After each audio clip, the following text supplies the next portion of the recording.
ഒരാളും കൈവിട്ട് നിൽക്കണ്ട. കൂടണോ കൂടണമെന്നുണ്ടെങ്കിൽ കൂടേണ്ട കാര്യം ഈ രജിസ്റ്റേർഡ് നോട്ടീസായിട്ട് അയക്കാൻ പറയും. ഏത് ഓഫീസറാണ്? രജിസ്റ്റേർഡ് നോട്ടീസ് എന്ന് പറയുമ്പോൾ പ്രത്യേകത എന്താണെന്നറിയാമോ? നിയമം വിൽവാണ്, ലീഗൽ വിൽവാണ്.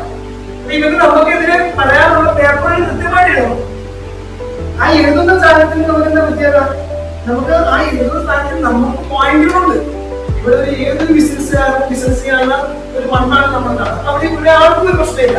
ഇനി അപ്പോഴും ലൈസൻസ് പ്രകാരത്തിൽ ലൈസൻസ് കിട്ടിയ സ്ഥാപനം പറയുമ്പോൾ കൂട്ടാൻ പറഞ്ഞാലോ നിങ്ങൾക്ക് പ്രേക്കുള്ള സമയം അവർക്ക് 45 ദിവസത്തിനുള്ളിൽ നിങ്ങൾ പറയുന്ന പ്രശ്നങ്ങൾ പരിഹരിക്കാൻ തരാണ്. ഞങ്ങൾ കൂട്ടാനായിട്ട് നിങ്ങൾക്ക് പറയാൻ പറ്റും. കൂട്ടണമെന്നുണ്ടെങ്കിൽ നിങ്ങൾ പറയുന്നത് എന്താണെന്ന് ഞാൻ പരിഹരിച്ചു തരാൻ ഞാൻ തയ്യാറാണെങ്കിൽ എന്റെ സ്ഥാപനം ഒരു കാരണവശാലും കൂട്ടാൻ പറ്റില്ല എന്നുള്ളതാണ്. അതുകൊണ്ട് നിങ്ങൾ എപ്പോഴും ചിന്തിക്കാൻ ലൈസൻസ് എന്ന് പറയുന്ന സാധനം ലോൺ നൽകി ഇത് മതി. പക്ഷേ നിങ്ങൾ തുടങ്ങുന്ന ലോണിൽ സൈസ് മാറിയാൽ എന്തായാലും പൊല്യൂഷൻ കൺട്രോളിന്റെ ലീഗൽ നോംസ് ആൻഡ് ലൈസൻസ് കിട്ടും. അപ്പൊ നിങ്ങൾ പൊല്യൂഷന്റെ ലൈസൻസ് വേണം.